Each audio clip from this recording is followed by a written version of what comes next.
हमने सूरजमुखी की खेती पढ़ाई थी और सूरजमुखी के बारे में आप अच्छी तरह समझ गए हैं।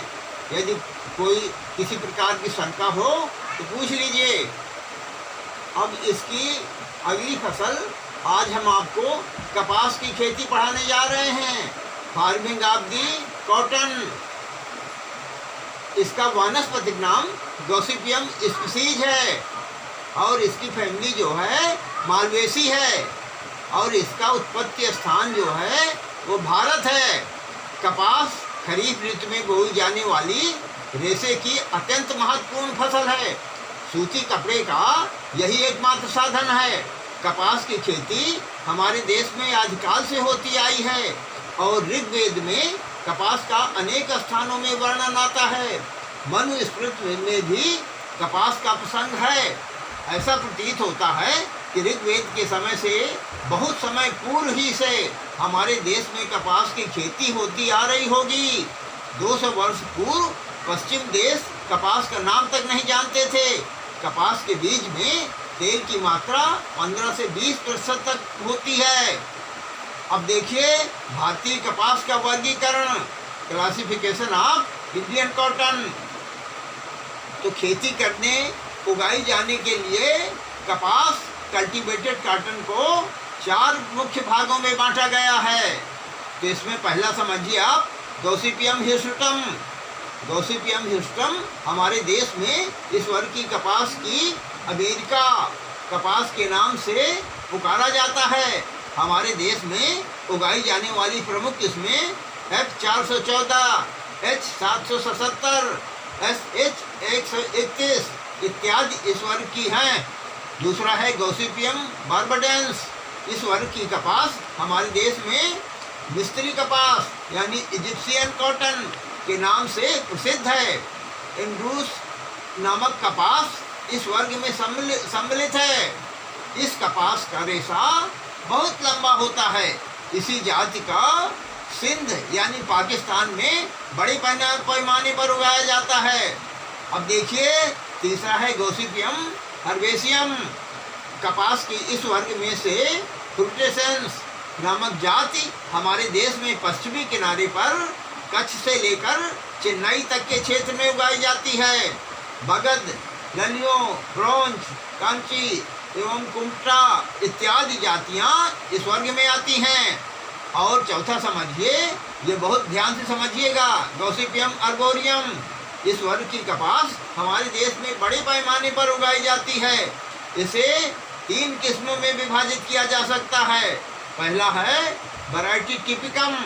यह जाति एकांश यानी मोनोपोडियल और बहुवर्षीय यानी पेरिनियल है और अधिकांशतः असम, बंगाल, गंगा की मैदान, काठियावाड़, गुजरात और मध्य प्रदेश में उगाई जाती है। दूसरा है वैरायटी नेग्लेक्टम। यह जाति संयुक्तांशी यानी सिम्पोडियल है और 1 वर्षीय एनुअल है। यह झाड़ी की तरह बढ़ती है और अधिक बारीक तथा लंबे रेशे वाली होती है।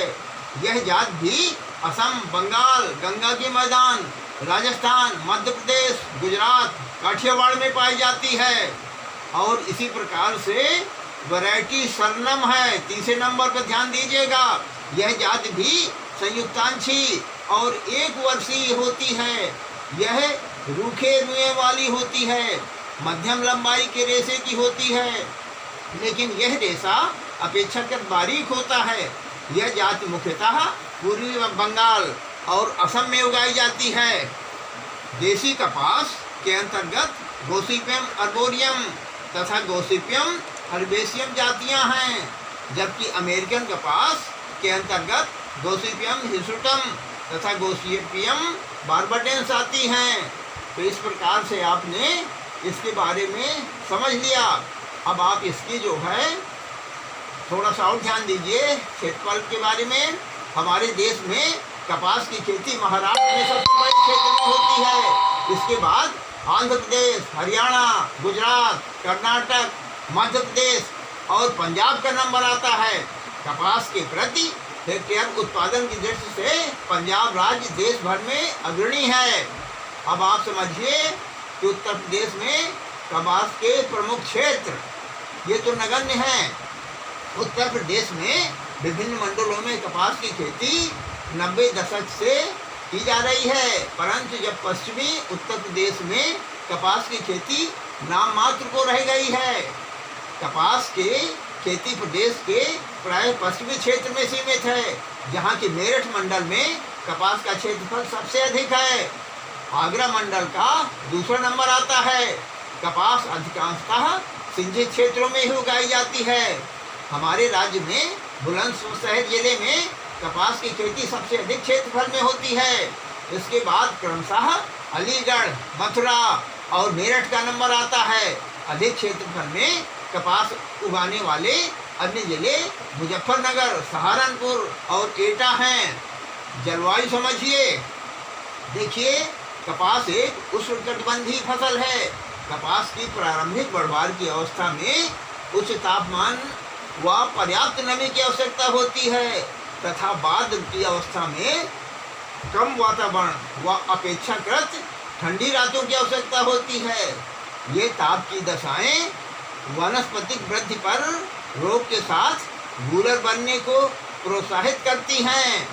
इसकी बढ़वार के लिए 21 से 27 डिग्री सेल्सियस तापमान होना चाहिए।